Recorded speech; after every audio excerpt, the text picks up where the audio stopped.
we can name this episode.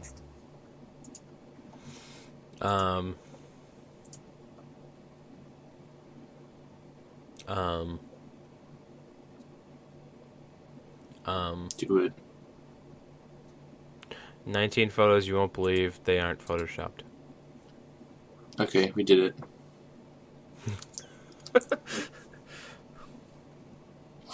Is it can only play Undertale? Yes. That's the name.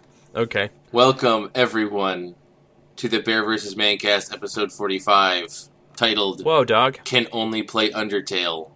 Whoa, dog. Today is January 7th, and it is 2016, which is the first Bear vs. Mancast 2016. Yay! Whoop, whoop, whoop. Turn it up, motherfucker. Alright, calm down. My name is Ryan. No, you fucked up. I was just testing you. My name is Nick. No, that's not true either. No, that one is true, though. No, now you're just confusing No, the people. paperwork went through. Your name's Drew. Congratulations. No, that's not canon. Actually, that is canon. That is canon. That is Bear vs. Man canon, and you're Stan. Hi. We should... Eventually there will... Welcome to... I'm sure one day there will No, be an ready? episode of Bear vs. Man that takes place from the, Wumba universe, where it's Drew, Yes, Drew and Stan. So it's Drew and Stan. Welcome to the Man vs. Bear cast. Hello. We actually... Man vs. Bear is, that's some gambling organization or something that exists. That is a well-founded. Hold on, Man vs. Bear. Meanwhile, in Russia, 2013. So when are we getting sued? That's no, what... because we did Bear vs. Man, so it's chill. That's chill and It different. was some. No, I'm just finding a bunch of YouTube videos of people fighting bears. Maybe I was wrong. Yeah, well, As, tis expected. No, maybe they just got shut down. That'd be great. Although we still have to share that name with the Yo-Yo or whatever. Oh yeah, the Bear vs. Man 2. Yes, That's which is the actually one. one of the Google autofill results. That's great. Iron Man versus Bear, is that the superhero? No, it's not. No. Because that bear would lose that fight 10 times out of 10. Sad to say. He's got repulsor blasts and stuff. No, this guy's literally just in a forest wearing a giant buffed up metal, not suit of armor, not like a knight suit of armor, but just a more modern interpretation of a Iron Man suit. And he's using it to get closer to bears. I'm assuming he means so that he can smooch them. I would assume so. He wants to be romantically involved. He wants to get closer to them. Speaking of smooching...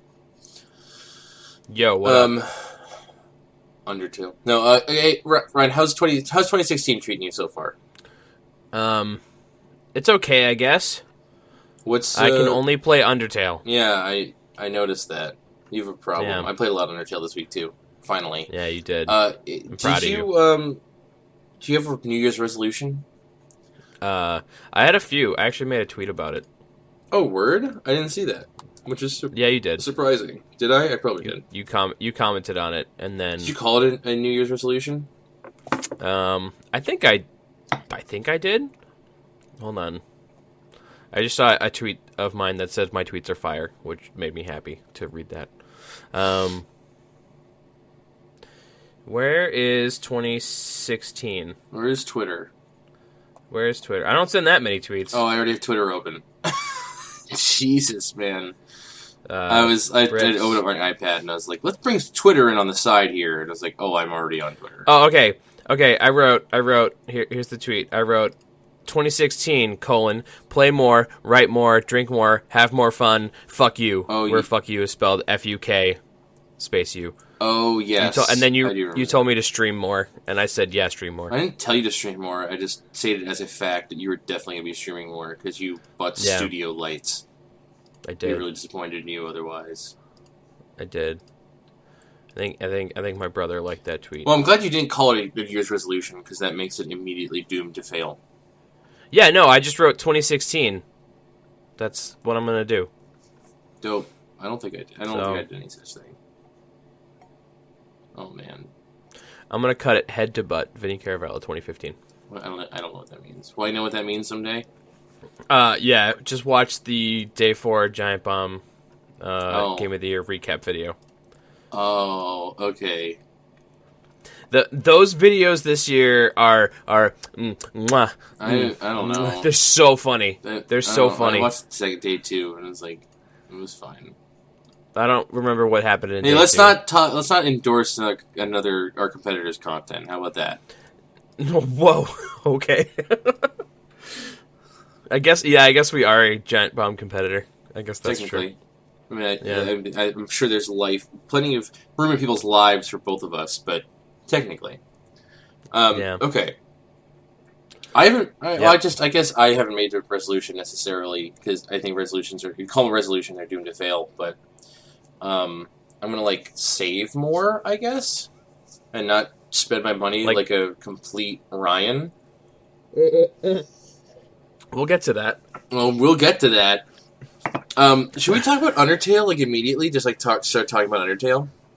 I think we should talk about Undertale, and then in order to get it out of the way, because I think we're going to talk about it more at another point in time. Yeah, I'm going to talk about how much I enjoy this game and why I enjoy it later, because we are going to do some sort of big old to do. Yeah, I guess you could call it like a game of the year thing, but we're just going to talk about our favorite games. Or well, we're gonna have Ryan already has his on the website. I'm gonna have an official published list. I have my list made. I just have to write it. But we're gonna do a podcast where we talk about a couple of games that we thought were really important.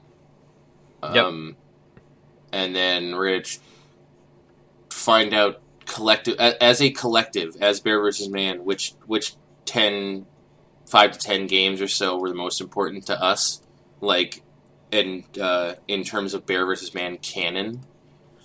So that will come. And Undertale's going to get talked about a lot, because both of us haven't ranked really high on our lists. But I finally got around to playing it. And, Ryan, I have to say, I don't know how you possibly could have gotten... So I'm going to use a bunch of accepted Undertale jargon. So Undertale jargon. Is there spoilers in this following discussion? Should we warn them? Yeah, we probably should. I don't want to mention anything specific, but there's a chance I'm going to let something slip. Because as far as I'm concerned, I'm not going to get too deep into the really crazy theory crafting stuff unless you want me to. I might ask you a question that leads you down this path, but okay, we'll save that for a second. But I'm going to avoid mentioning any major plot details. I'll try to be as vague as possible, because I think everyone should play that game. Undertale good AF. So, what term was I referring to? No, lost my train of thought.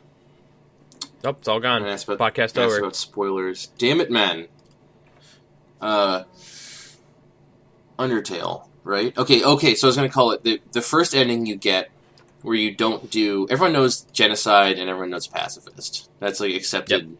Even people who haven't played that game know that those things exist. But if you don't do either of those, as 99% of people do on their first playthrough, you do a combination of the two. Although, is it possible to get genocide in your first playthrough? It is. If you just kill everyone, because you don't know how to play the game. Yep. I feel like a lot of people. Well, there's a subset of people who get that. You would have to pull a Yuki, because you would have to sit in the first area and grind until a special thing happened. What do you mean? Well, what do you have to grind for? So you can't just you have to grind until everybody's dead. Spoilers. In the ruins? Yeah, and everywhere else. You have to keep fighting monster encounters until eventually a fight pops up, and then it just says, "But nobody came," and then the music gets really, really dark and weird. I didn't know that. That's how you know when you did it good. All right, so 99% of people who play the game for the first time are going to get the neutral ending. Yes. Because no one's necessarily going to stick around and grind. When I played that game, I got lost a couple times, and I still didn't like stick around so much I killed everyone. So, like, just to give you an idea, in the ruins you have to kill at least 16. Well, you have to kill 16 monsters. Okay, so I would say that's not going to happen most of the time for most people playing the game for the first time. I feel like walking through, you like would do like maybe 8 at the most. Yeah, I think it's the random encounter rate is so low in that game. Even if you're killing everything, I don't even think you'd get that high. But so like yeah. So neutral ending. I don't know how you managed to get the neutral ending, which is the crazy one with Photoshop Flowey. And where you have to fight Asgore, even though I think maybe that's my favorite moment of the entire game. Having played the entire thing is mine too. Bergentrukung, and he like destroys the mercy button. That is like that's some good shit. That's maybe my favorite moment of any of my playthroughs. And plus that like animation where he does with the spear popping out and and the dialogue right before that about how your journey's almost at an end. You can see the twilight coming through the bear. I was like, ooh. Like it's really good. It's like really, really good. I don't know how you possibly could have gotten that ending though and said like, yep, I'm satisfied. That's good. I did that. I want to go back and listen to it how you justified doing that, because that drove me crazy. I was like, that's not good enough. I was really at the very end of the game. I think we talked about this when you first beat the game, but at the very end of the game, a character tells you straight up to play the game again and don't kill anyone. And at first, I was like really bummed out. I was really down on how direct that was, how he just said it straight up. I think it would have made much more sense for like Sans to appear and be like, but what if in a different timeline no one had to die? And that would give you like a hint of how to play the next game. And I was like really down on that fact. Like it really made me upset that you were really upset when you beat the game the first time. I know that Flowey, he breaks the fourth wall all the time. He does all sorts of saving and loading stuff, but he was never like that direct about it. And it really got under my skin. It really bothered me. And now it turns out that after I played the true pacifist ending, it turns out that it totally makes sense. It's in Flowey's direct best interest to make sure you play that game again and don't kill anyone. So, what are you doing? My printer was yelling at me. Okay, that's actually exactly what it sounded like. You were futzing with the printer. So I try to print an Amazon return thing, and it's like, hey, your printer is jammed. I'm like, that's bullshit. Hey, why don't you just podcast instead? Sorry, I can't sit still. I know the feeling. Oh, whoa! Yeah. Did you know that Toby Fox lives in Boston? I did know that actually. Somebody told me that. Let's go and it wasn't fucking you. hang out with him. Oh, okay. I just saw that on the Bandcamp page here. Let's go fucking hang out with that guy. He seems alright. Actually, I don't know about that. I would hang out with him. So it actually makes sense that he'd be that direct, and they explain like why Flowey is the way that he is, if you're paying attention, and it's actually like super crazy, and like the story of that game goes super super deep. Mm-hmm. And I have my own theories. There's certain elements of that game that just aren't explained, and I have my own theories about explaining them that actually I think makes a lot of sense based on what I've played and what I've read. But I don't know. I think there's definitely a certain amount of stuff that's left up in the air. Like I don't think he made the game with like there being like this is the exact way it's supposed to be.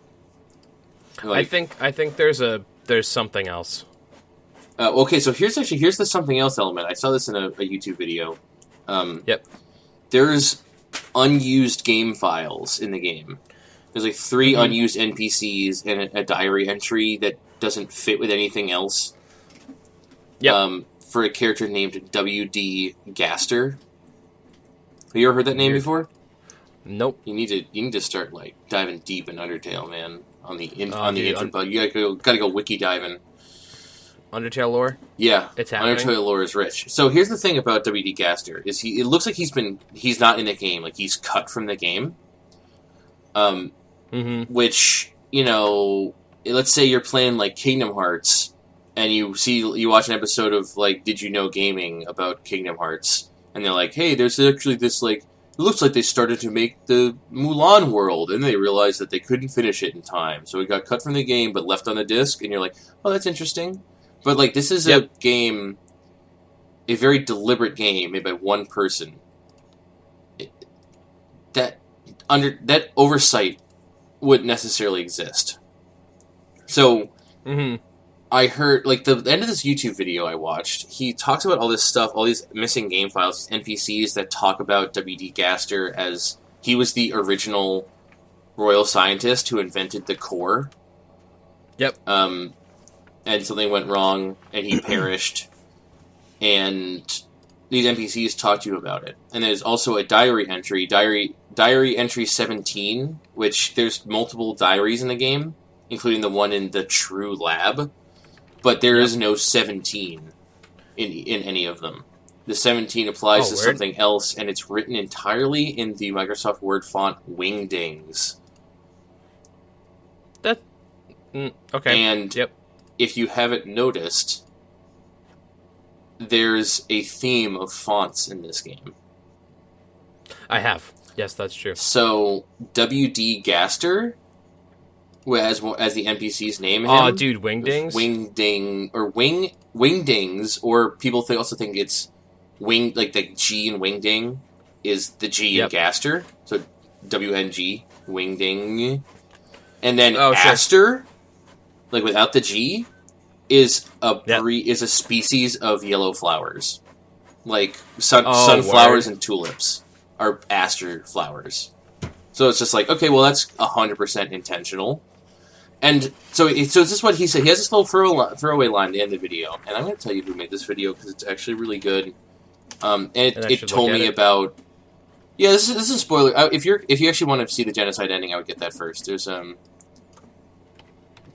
spoiler about that, but not. I think you know the real spoiler at the end, the real big reveal. Yeah. Top 10 Facts Undertale by Lemino. And so he has this little thing, this throwaway line at the end. It's just he basically mentions the fact that Undertale is a game that breaks the fourth wall so much, like especially at the end of the neutral end, where Flowey is like reloading your game and pretends to delete it and just closes your game and stuff like that. That it's very possible that these game files that didn't actually make it into the game are part of the game because they exist outside of the fourth wall where the game still technically takes place. Yeah, no, okay, yep. So like they actually are part of the game because they're not in the game. And plus they're super intentional that they were left in. Like he didn't just do that on purpose. Like he must have done that on purpose. Right? Yeah, most likely. I don't know. I saw some Kotaku article or something about how. I'm sorry to hear that you saw a Kotaku article. Oh yeah. I had a solid retweet the other day that was like some story about how people look at Himachan's sprite and they see Himachan. I saw that and I got really upset. I started to read that article and then I got cancer and died, really? And then I came back to life and was really upset. Yeah. But they apparently Toby Fox in an interview has stated that all the secrets haven't been found. So as of when? September 30th. So that was a long time ago, but yes, it was. Yeah, well, I don't know how long the W.D. Gaster stuff has been out there, but just to say the top 10 facts about Undertale, the video I just recommended, came out December 10th. So I think W.D. Gaster might be newer than that. But if he's part of the canon, I think he fits into the theory that I've created. Yep. But I don't know how. Like, he can easily fit into the theory that I've created. He can, like, explain some of the bullshit. Like, he's like, I don't know, he invented the bullshit that Nick doesn't actually know where it came from. Yeah. Mm-hmm. But yeah, there's some, like, just some crazy details that's really easy to overlook in that game. That change, totally. change everything. Like, you find a couple of VHS tapes in the True Lab. Oh, I watched those. That made me really upset. If you didn't, like, really read... If you didn't really understand them, but you didn't really read them, then you missed out. Like, there's a lot of subtle stuff in those. That made me really upset. They should have. Yeah. There's also... I don't want to spoil it too much. I'll talk to you about this later. Okay. Because the nature of who the main character is gets twisted on you at the last second, and it raises like 1,500 questions. Yeah, we'll talk about it. We should come off Undertale for a bit. Okay, but so here's Undertale. Undertale, good AF. It is really good. And I'm actually surprised by how fun it is legitimately fun it is to play. Yep. All the boss fights are really unique in terms, even it's just like the dodging mechanics and stuff. Like, it's still good. It's so fucking charming. Yeah.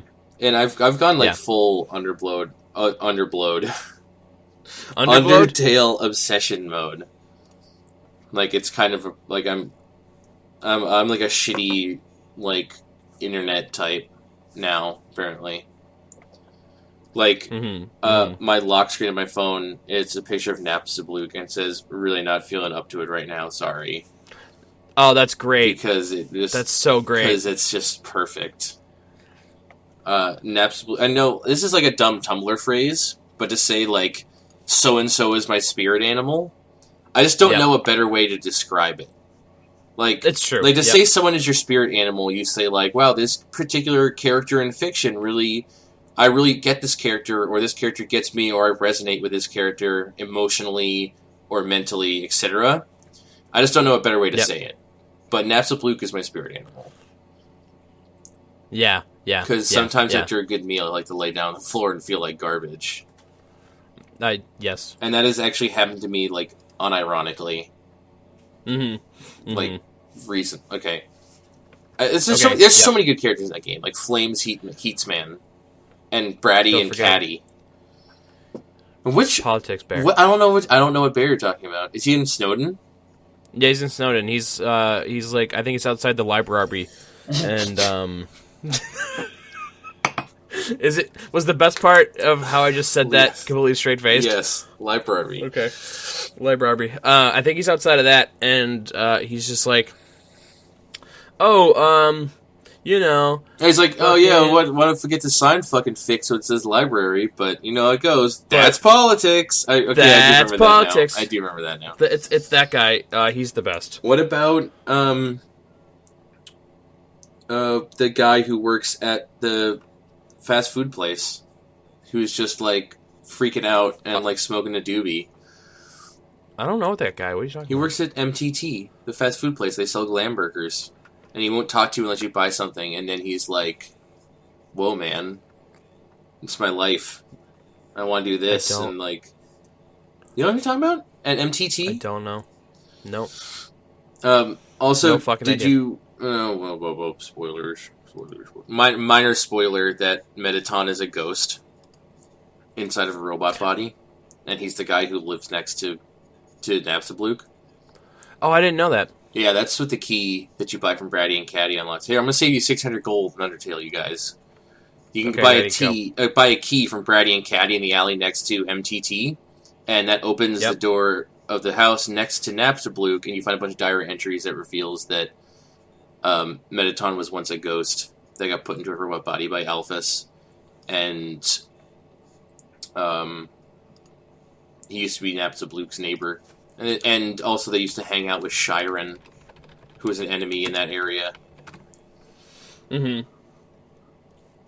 Sick. Yeah, man, that game goes deep. And it's really good and fun. I wasn't furious about having to play it again. Although I also wasn't really, like... I don't know. They could have made that second playthrough a little bit more different. So you should play Genocide. Yeah, that sounds way more different, but I don't want to because it's very different. So that's the crazy thing about Undertale is that all your multiple playthroughs are canon. They track everything has happened, continues to happen. Right. It has always happened. It remains part of the history of your playthrough. So a Genocide playthrough can screw up your save file. It's possible to do it in such a way that you can never get the true ending again, which, as you pointed out, doesn't matter because you already got the true ending once. But that rubs me the wrong way, I guess. Yeah, that's fine.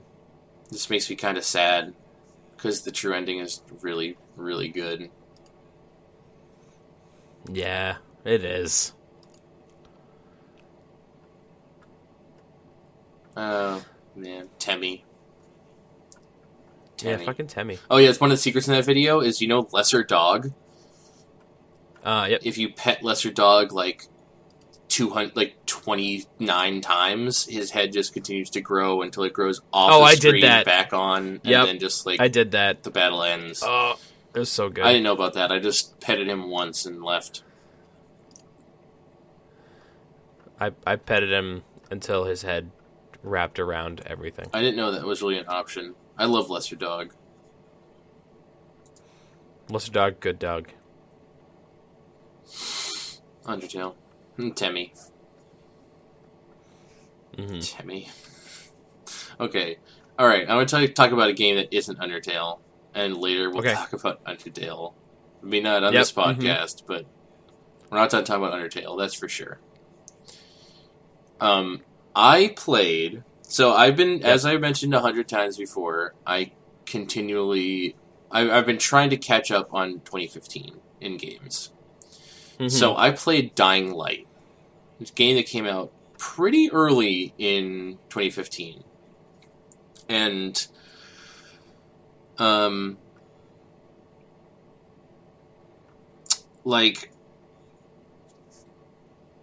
heard it's good. It's an open world zombie game made by, not the exact same team, but a lot of the same members or the same named team that made Dead Island and Dead Island Riptide. Yeah. And those games are not good. Objectively, those games kind of suck. Okay. And I played the first one for a little while, and it basically seemed like a really shitty MMO with zombie hitting in it. Mm-hmm. This game, they added the big difference. The big thing they added to this game is this parkour traversal system that actually works really well. You basically just look at a ledge you want to grab, and most ledges are grabbable or mantleable or grippable at the very least. And you just use right bumper to jump, and you hold right bumper to grab onto something that you're looking at. And it actually works. It's pretty intuitive. It works nicely. And the idea is that you're not you just accept that your guy's good at parkour. You just suspend disbelief and say yeah, my guy's a parkour dude or whatever. Or one of the guys. What you work for a government organization. Who you come to get some file in this country that's been quarantined because there's been some crazy outbreak. And you get found by these people who bring you in to this place called a tower. It's this whole hotel that survivors are hiding in. And they're trying to just, get by.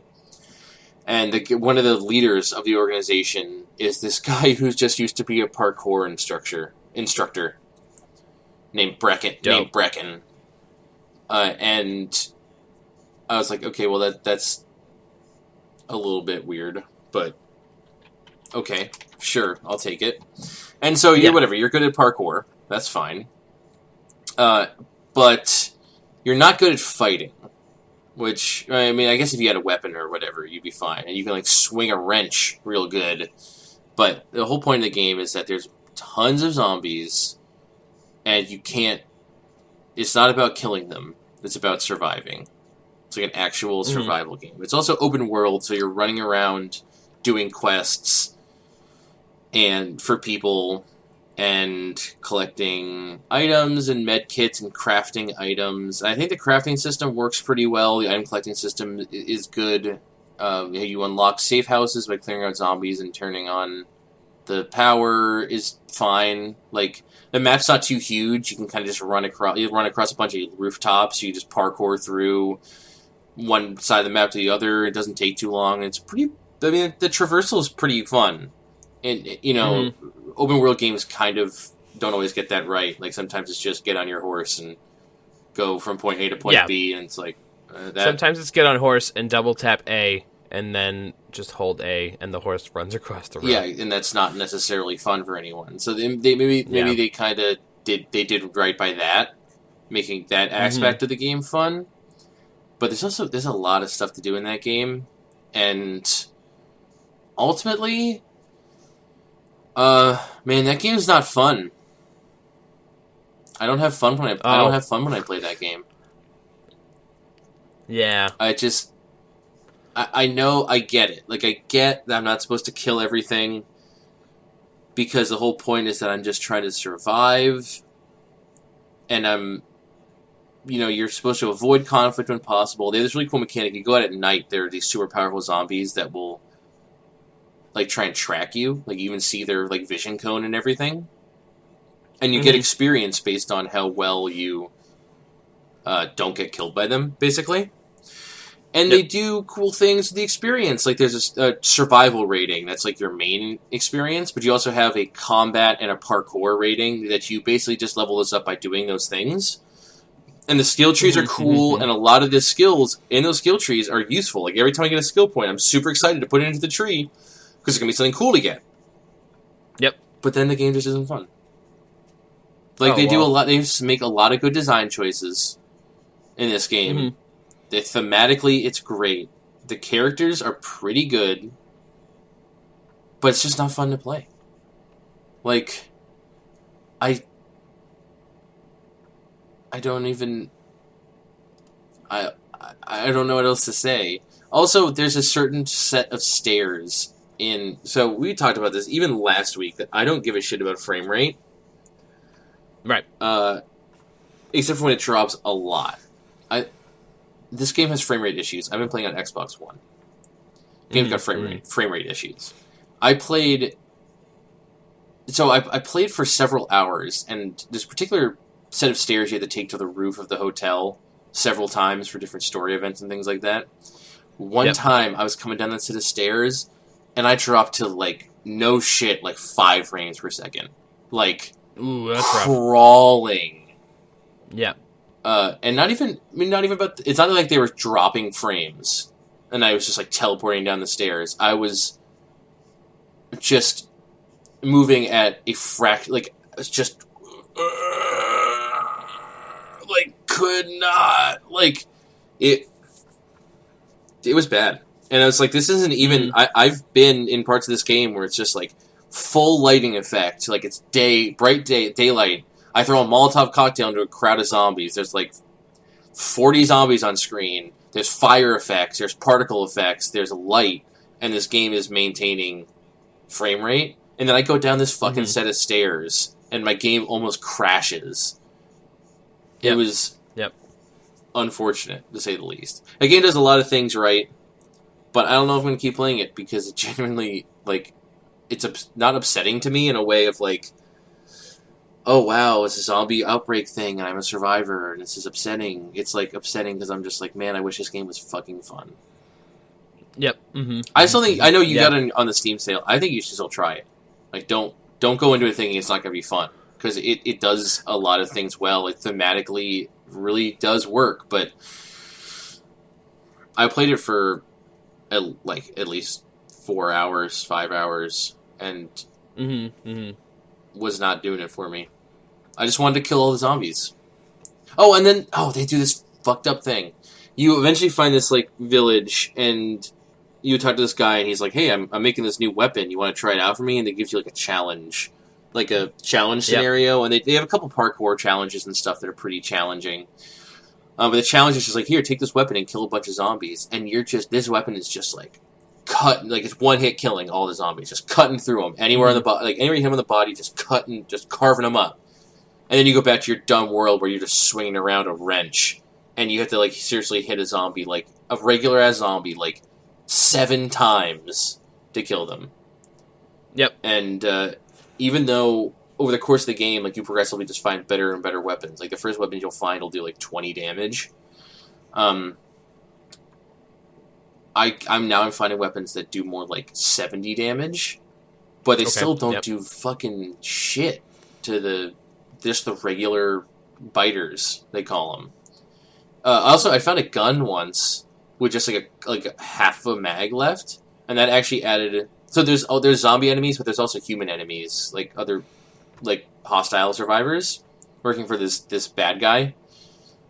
And there's actually just really one of the things I really appreciate about the game, because I feel like I was really harsh on it. I hurt its feelings. One of the things I really liked is like, so airdrops will come in from relief organizations. Yep.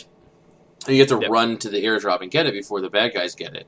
And that's really fun and exciting. I really like when that happens. That's a cool dynamic gameplay thing. Because it's not just like, oh, hey, an exclamation point popped up on my map. I guess I'll go talk to this guy and get a quest. It's like, oh, I gotta do this shit right now, or I won't get as many rewards. And then once you get there, you have to fight the other guys off, and they've already taken one of the crates. But if you ever see that, or like if you ever see them like roughing up a survivor, or you get there a little bit late and you have to fight humans, like I basically just like equipped my gun, and I like came around the corner, like aimed down sight, and they all put their hands up, and half of them like just pieced, and I didn't have to fight them. Yep. And I was like, well, that's actually like a really, like this game is real. Like they actually thought about how this game would make sense in terms of human nature. And then one of the other guys tries to fight me, and I just like shoot him once in the dome, and that's my way of conserving ammo. Well, there's a lot of cool stuff going on in this game, man. It sounds like it, but then you still say you have not a lot of fun. This is a good game. This is a well-made, good game, but I just don't have fun playing it. Maybe there's something wrong with me. Or maybe I play too many Dynasty Warriors games. I see a horde of people, I'm just like, if I can't kill them, this is garbage. That's probably what it is. I think that is what Dynasty it is. Actually, that's one of my favorite things to do in video games. I'm obsessed, like, any like, Diablo-like or WoW type game, I always just want as much AoE as possible. I just want to kill as many dudes at once. If I'm playing, like, obviously I love Dynasty Warriors games. That's like, I need to get into Earth Defense Force, because that's a game where you just shoot tons of bugs. Like, it's Dynasty Warriors with guns and bugs instead of people. But like, I just like that, like wiping out a bunch of enemies is like, super satisfying across any genre of game. Or like just huge AoE attacks and RPG. So it is just a personal thing, but I do admit that this game is really well made. I will concede that. I think we need to take a break real quick. Okay. Are we going to talk about your silliness after this? We may. Okay, because I have like one more game to touch on real quick. Well, we'll figure it out. We'll be right back. Okay.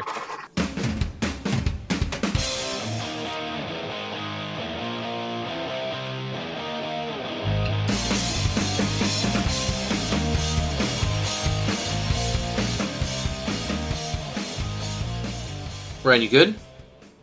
Yeah. All right, I too am good. I shotgunned a Pepsi and now I'm ready to go.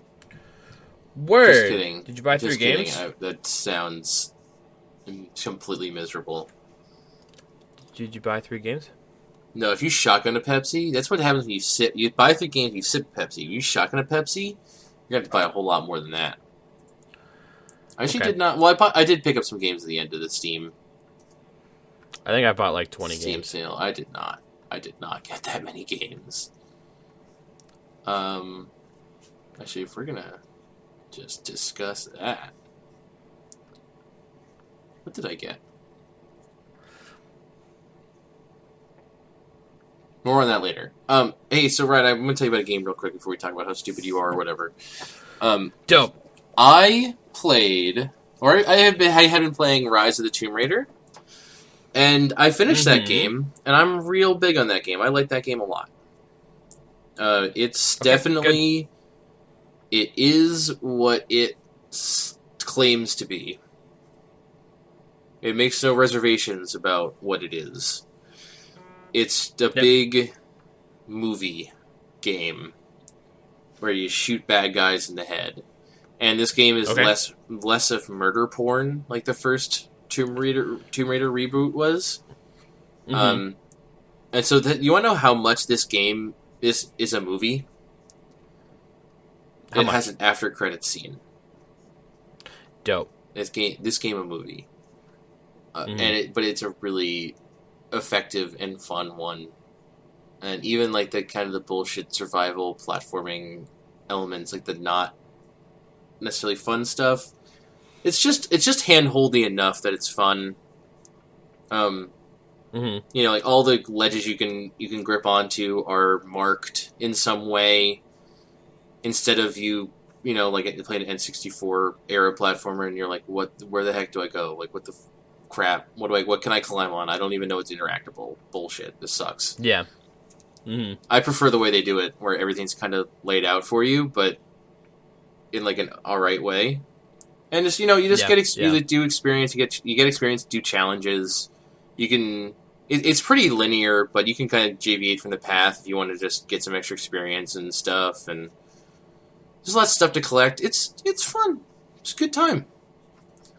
Although it really just sets itself up for the next game in a way that, like, I'm kind of like, guys, could you at least been a little bit more subtle? Like, just pretend you're not automatically going to get a sequel. Right. Or not a sequel, but they will. Another, like, the third piece of the trilogy. I hope they don't go too crazy. I think, like, maybe you can, like, new Lara Croft, that you can quit the kibosh on her origin story, or this is actually old Lara Croft. But put the kibosh on her origin story after the third game, and kind of just say, like, alright, and then that's when Tomb Raider 1 begins. You're not going to get any crazy stuff that, like, it's not going to be like the true ending of Undertale, where you suddenly question the nature of the main character. It's going to be like, Lara Croft grows up now and shoots snakes. Dope. Yeah, that game's alright, man. So, Ryan, you did a dumb thing yesterday. Remains to be seen. Well, you said you did a bad thing. That's probably true. And I knew immediately. My first reaction to that was, Ryan, what did you do? And then within 2 seconds, I said, oh my gosh, no, you didn't. Yeah, I knew exactly what you had done in that moment. Yep. Yep. Why don't you share with the class what terrible thing you've done? I, like probably at least a few others, pre-ordered one of them Oculus Rift headsets. Because I want to do VR. Can I touch your Oculus Rift? Yep. All right. I'll give you my pink eye. Oh, dope! I'm wearing glasses though, so. Yeah, me too. So our eyes won't necessarily touch anything. No, I'm gonna rub my eyeballs in my Oculus Rift, and then I'm just gonna bring a Clorox wipe. Okay, that's probably good. I did that. I was like, if I can get into this website and complete a transaction, I'll do it. And then I did. So, this is a continuation of a news story about how Oculus Rift pre-orders are now available. And they're still available, I think, if you want to get in on that. Yeah, they're still up. Yeah, but they're not...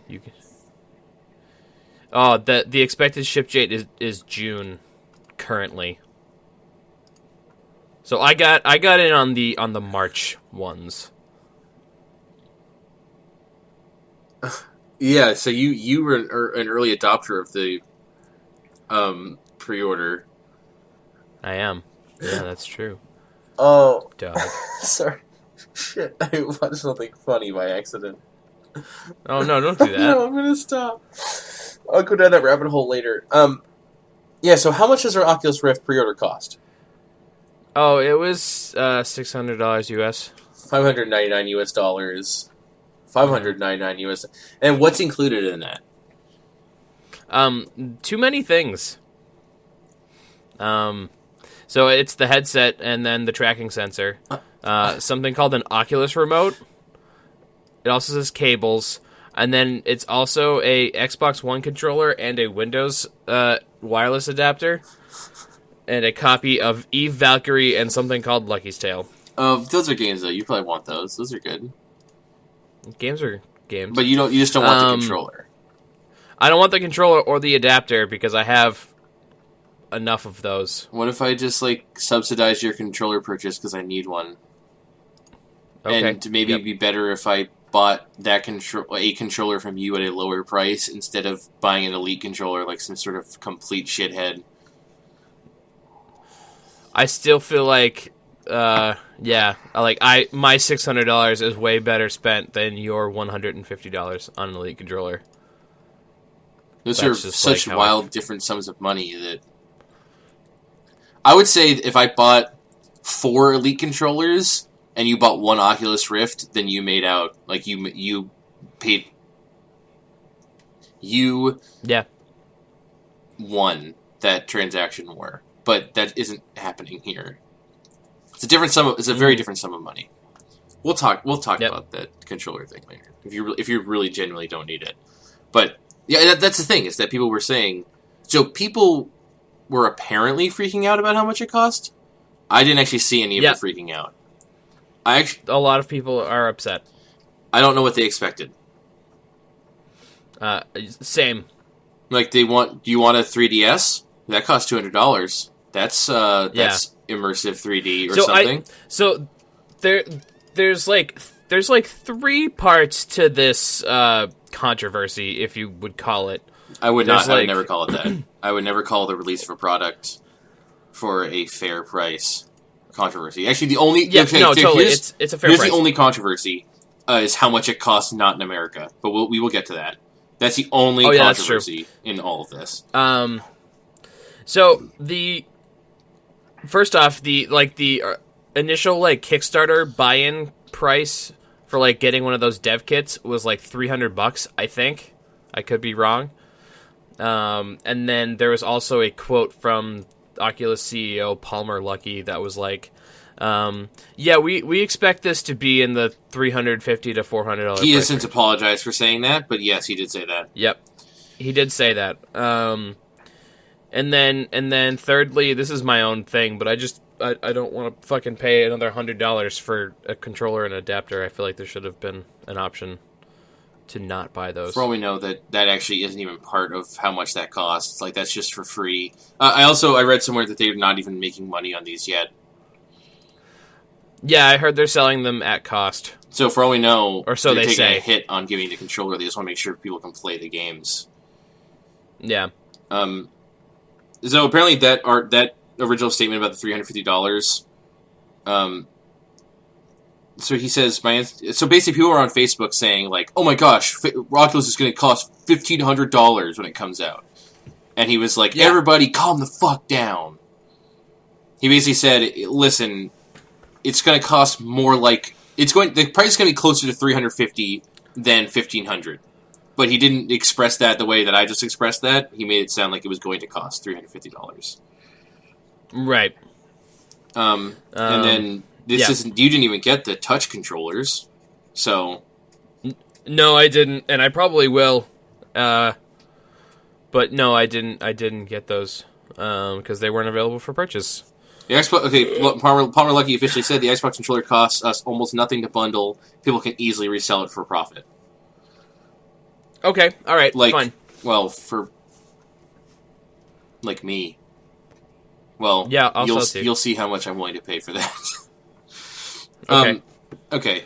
Umbrage about the price. Okay, so then the rest of this article I'm reading. I'm reading an article from Rock Paper Shotgun. It goes into the whole the UK and Australia thing. But sorry, did you explain all 3 parts of the controversy? Yeah, I believe so. I just didn't want to cut you off there. So I think I think that this is a pretty reasonable price. I didn't see people really complaining about the price. I saw mostly people saying, because I don't follow jabronis on Twitter. I follow like news organizations, personalities, celebrities, etc. Dave Lang. I do not follow Dave Lang on Twitter. Oh, I do. It's fuck good. Dave Lang. I probably should. No, I should fuck Dave Lang. Every time his name comes up, I have to say that contractually. Yep.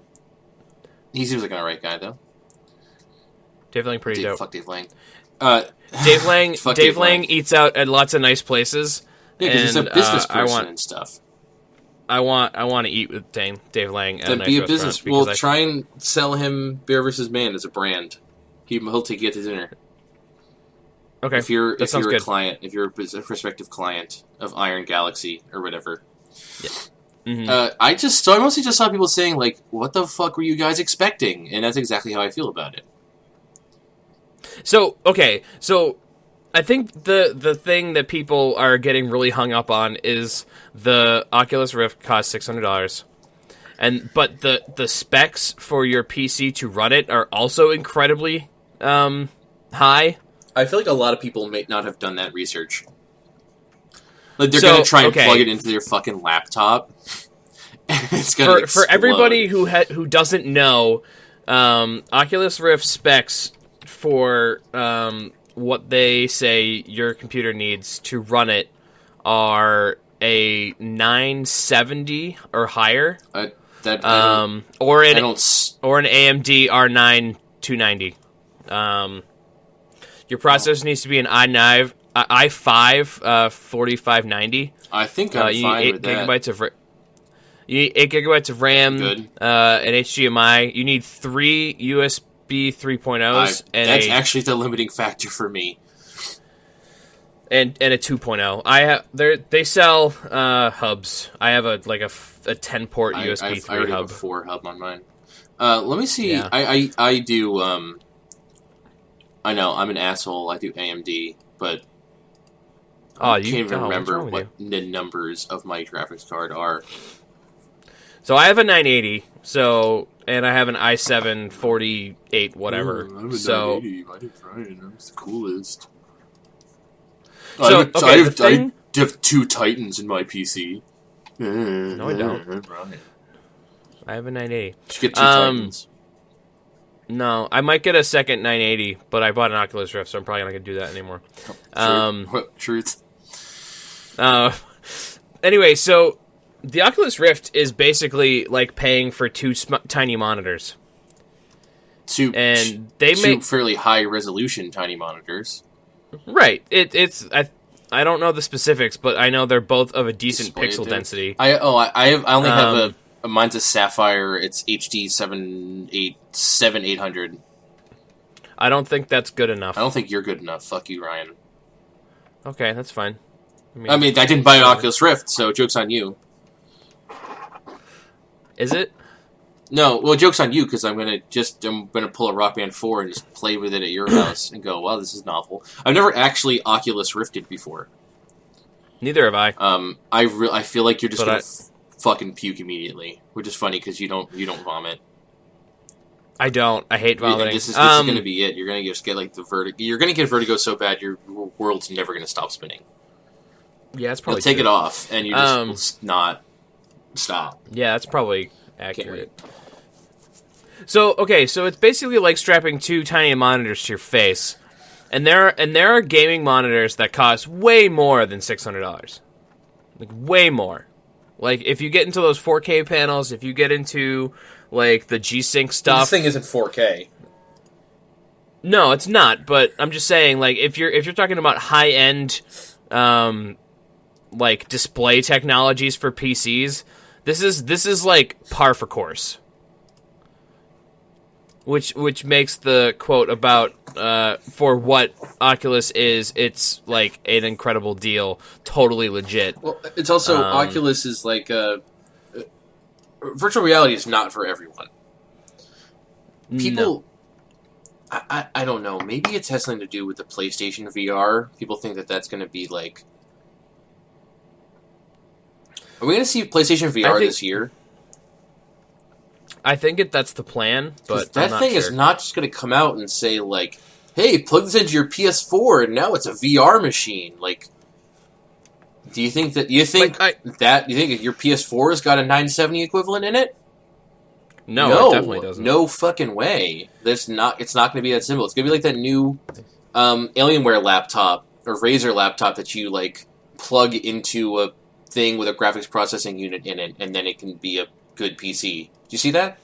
Came out this past week. I did see that. It might actually have to do something like that. No, they without question. Like the PlayStation, like the PlayStation VR would cost way more than $600 because they need to give you extra hardware too.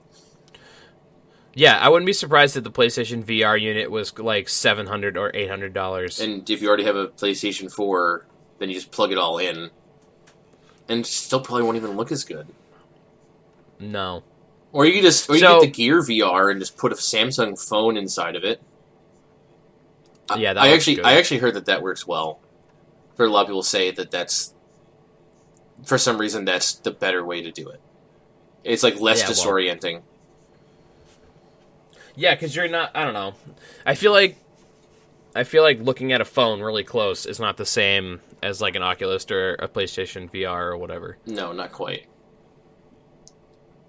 I'm looking forward to like trying it, but I want to VR. Well, Ryan, you're going to VR, and I think you made the right choice here. If you really are dedicated to VRing, $600 is. We're talking about tech here, like new emergent tech. Yep. That's that's fine. That's normal. Yeah, totally. The problem comes in, as I mentioned before, is when you start trying to ship it overseas. So, there's some money for these things in Australia and Canada. Apparently, these things cost to get it to Australia. It costs like $1,200 US equivalent. Yeah. And so it's 500 pounds in British Royal pounds. I thought that would equate to more, but basically, I'm reading this from Rock Paper Shotgun.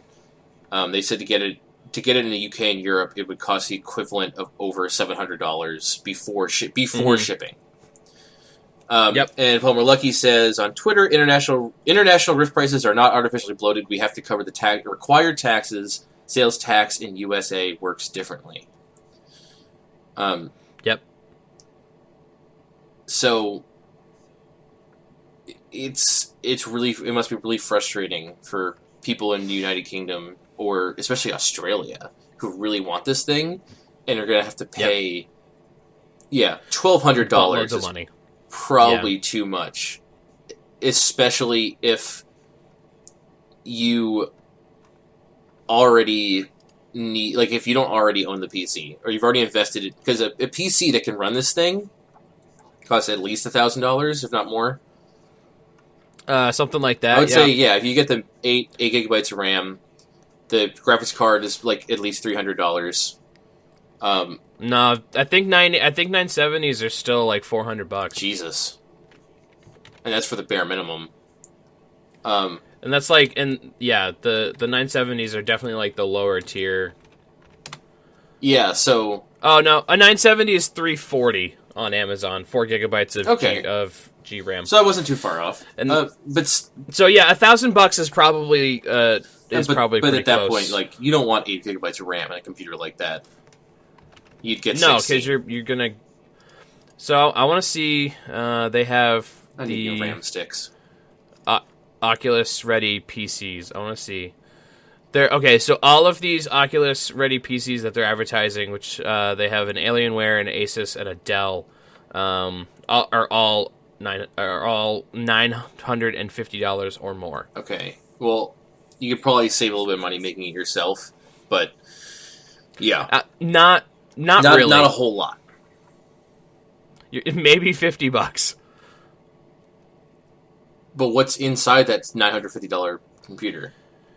I'm trying 8 to gigabytes find that of RAM out. and 970, like exactly okay, here what we go. You need. The Alienware thing is an i5 6400, which is a 3.3 gigahertz processor.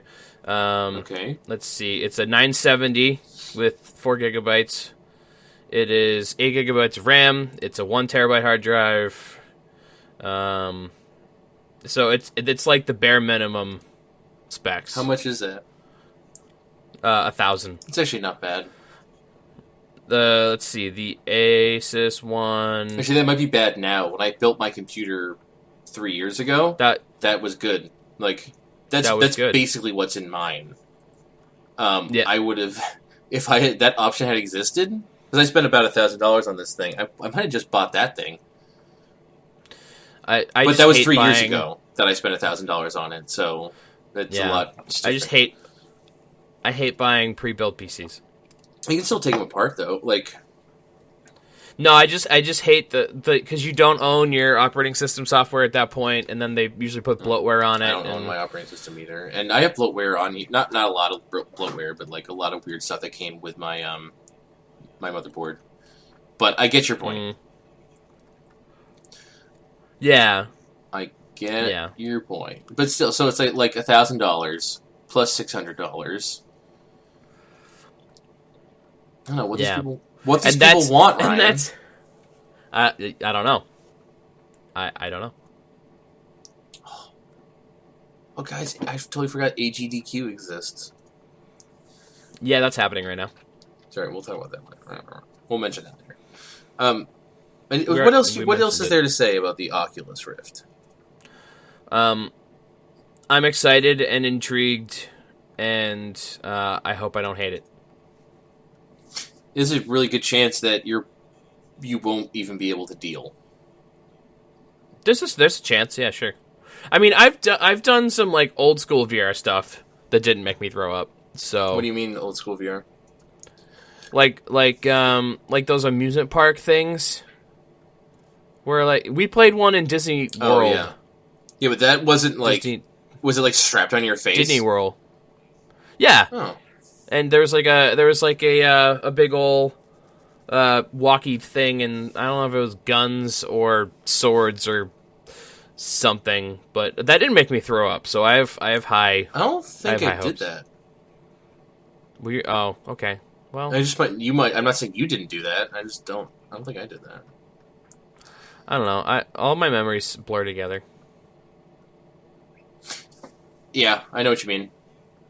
Well, there's a slight chance that you will go to put on your Oculus Rift and just die 1,000 times on the inside. And like, just feel like you're spinning head over heels and you're going to just shit your pants and explode and die. But that's probably not what's going to happen. No, probably not. I don't think so. Jeff Gerstmann's always talking about how he wants the VR game that just actually makes you shit your pants. Like the game that just like completely... intentionally just pushes the boundaries of your body and mind to the limit, and like, that sounds horrifying. Because it's not. What is it? It's like in a VR game, if you ever lose control of your character, you just immediately just start fucking puking. Yeah, if your character just moves on its own for no reason, or if just like scene changes and you get like warped somewhere, you're just like your body can't even deal. Yep. It's going to be a while before there are any good games like that. Because there's a lot of rules to VR, and you can't just port games into it and expect them to be good. Yeah, it's true. So, I don't know. It's going to take a delicate craft of game to make people excited and also not throw up. Definitely. We'll see how that goes. I'm sure come March, as we cross over the 1-year anniversary of Bear vs. Man, we will find out about how much the Oculus Rift makes Ryan puke. That's true. Let's see. Is there any other garbage to talk about? So, Activist. I don't know how to spell. Activision did a silly thing, did a bad thing too. Oh, they did. They made a bad purchase. They also made a bad purchase. They bought Major League Gaming. What is that? The esports organization, MLG. Oh, okay. Yeah, I get you. Yep. According to CEO Bobby Kotick, everyone's favorite person in the whole world, there's part of their plan to, quote, to create, quote, the ESPN of esports.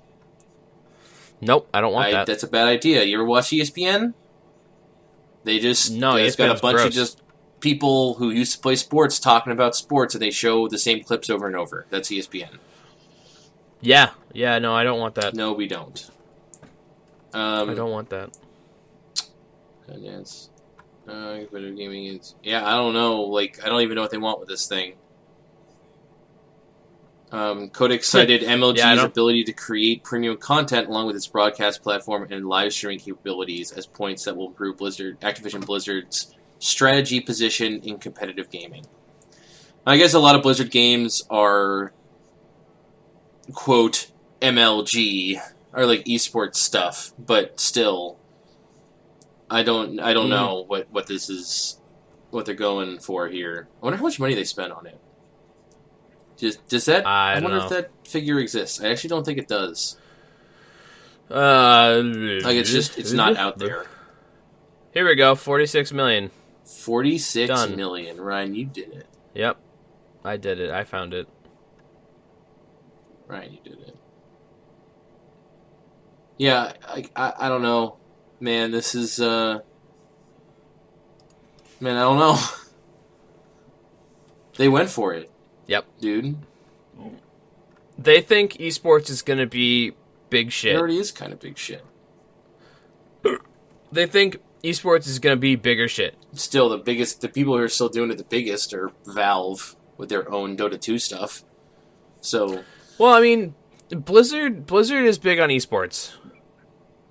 Blizzard, like, invented esports in a lot of ways. Blizzard... Because StarCraft invented esports for Blizzard. Like Blizzard and esports is tight. Blizzard AF. wasn't out there trying to push StarCraft as an esport like fucking Evolve, but like it just happened that way, and now they're the esports guys for whatever reason. Yep. Which is kind of funny, and I'm sure Overwatch will be an esports game. It actually seems like. That might be the only shooter I can think of that might be fun to watch. Because shooters are inherently not really that fun to watch. It's just like one guy. Even in like a Call of Duty where they have like a caster mode where they have like professional casters like going through and like cycling through all the characters and like observing what's happening, and it's still just like a guy running. And then he sees a guy just shoot down the hallway, and then he dies. It's like, this isn't fun. I think there's a lot of MOBAs are really fun to watch, but MOBAs are but I think that Overwatch kind of blends those two things in a way that maybe that game will actually be fun to watch. That'd be kind of cool. Yeah. I feel like they need some better... they need to have some spectator stuff, because I feel like only looking through first person doesn't make for good spectating. So I feel like they need something. Yeah. Well, now that they have a vested interest in making it an MLG, I want to call all esports MLG. Well, now they have an interest in making it an esports game because of their acquisition of MLG. They might actually add something like that. Like you can have like a no clip like floating camera that you can go and like look at stuff happening on the battlefield, or they'll actually have like you can see the whole battlefield from up top. They can show that on the screen, like a mini map sort of thing. Show like a heat map sort of thing. I don't know. It isn't necessarily a bad thing. It's a shitload of money, but Activision's got it, so yeah, they do. Whatever.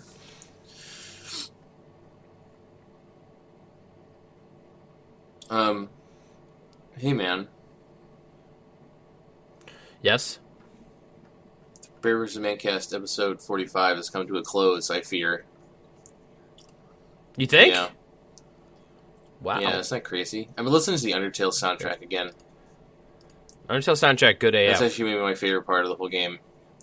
But I realized that that song Megalovania is a secret song, so it's not on the soundtrack in like the Bandcamp version of the soundtrack. Oh, okay. It's not on there because it's like secret. They also treat Bergen Truk. How do you? I don't. Bergen Trukung. I say Bergen Truking, but it's I think Bergen that's wrong. Trukung. Like the U instead of an I. I don't know if I'm pronouncing the U with the umlaut. And also, Bergen Trukung and Asgore are treated as the last tracks, which is maybe actually a really cool way to subvert expectations about the game. That they think like the end of the neutral ending is like the end of the game. Oh man, that game goes so deep. Right, after you finish the genocide ending, can you please just like go deep on that shit? Just like do a little wiki diving. I'll go deep, and then we can theory craft together, like cool guys. Yes, like just totally cool dudes. That would make us wicked cool. Yeah, we could just wear sunglasses and theory craft about Undertale, a game about piece of shit millennials being accepting to one another. Yep. Undertale, I like Undertale because it's a happy game. It's just like it's about like fucking accepting people for who they are and treating them with respect, and that's kind of cool. Yeah, Undertale. Even though you totally didn't do that, I was like, Ryan, you have to talk to Dr. Alphys more, and you're like, I don't want to. I hate her. Like Ryan, I'm like, Ryan, you have to. She's a nice lady. Yeah, but I don't like even her. after you understand her past. Yeah, I don't like her. She's a dinosaur, man. Yeah, that's true. Oh, I think she's charming. Yeah, sure. Oh well, you don't even like that whole through road, like that whole like plot device where Undine thinks that anime is real. That she showed her anime and told her that it was human history videos. I thought that was pretty fucking great. And then she just asked you if anime is real, and you're like, yes, Undine, anime is real. And she's like, "Oh, sick! Anime princesses and sword magic." You're like, I knew it. I knew anime was real. Anime is awesome. Oh man, I like that game. Dope. Okay, hey, so we've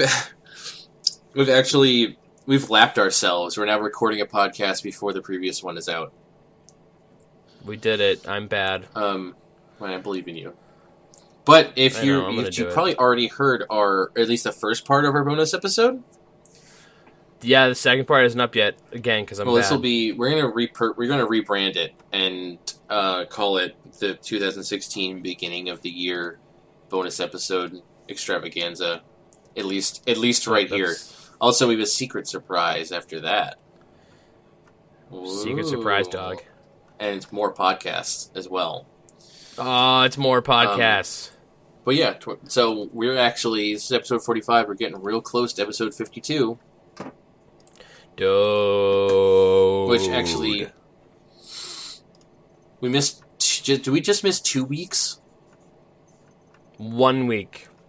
We missed a week over the summer, and we missed a week for Christmas.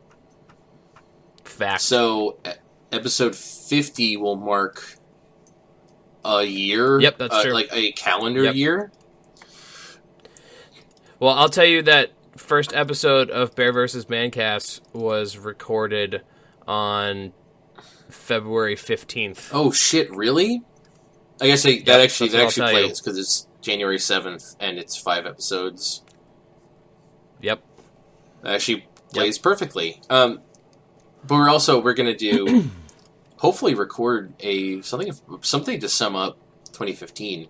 We're going to do something. Hopefully soon, because I'm ready and raring to talk about 2015. I've played all the games that I really think I'm going to, like, realistically going to get to at this point, and I'm ready to talk about it. And I'm just like, like The Witcher 3. I want to play that as soon as I play some of the smaller stuff I want to wrap up. But it's pretty much I'm jumping right into that as soon as Game of the Year is over, because I might wind up playing that for like a million bazillion hours. Yeah. Yeah. Also, Hey, gonna launch MGS. Have you always wanted? What? Have you always wanted a Tom Nook amiibo? No. Well, it's $5.90 on Amazon. Yeah, that's because it's only compatible with the shittiest Wii U game. It's true. Are we done? Is this over? All right. Stuff later. We'll talk about how much we like Undertale. Boom! I'm really glad I played it. I'm glad you played it. I knew I was gonna like it. I just didn't know I was gonna like it this much. Undertale, good AF. BearVsMan.com. We're gonna be writing some stuff about. Ryan already did it. I'm gonna be doing it. Ryan might write something about the Oculus Rift, about how silly people are being. I might. Uncommitted. Right? No commitment. But that's where we write things. Sometimes that's the theme of 2016 is uncommitment. Sometimes you can find the podcast there too. Non-commitment, but not always. We also have a Twitter at Bear vs Man. That's Bear vs Man. That's the good one. Yeah, I mean, we tweet everything. Facebook is facebook.com/Bear vs Man Cast. It's Bear vs Man Gaming. Are you sure? Nope. It's Bear vs Man. Damn Cast. it! Don't confuse people. Bear vs Man Cast. Okay, Bear vs Man Cast. And we haven't done Vine in a while. Oh yeah, emails. If you got a question for us, we'd like to answer them semi-routinely. Questions at bearvsman.com. Yep, it's true. We are on Twitch, twitch.tv/Bear vs. Man. We play video games when we feel like it. Hopefully using that more. Yeah. Yeah, we'll see. I want to say, maybe this time, but I don't even know when you guys are going to listen to this, so I'm not even going to bother. Non-committed. Uncommitment. All right. Have a wonderful January, you guys. I don't know. Have dope day. It's dope day. Have a nice dope day. All right. Bye.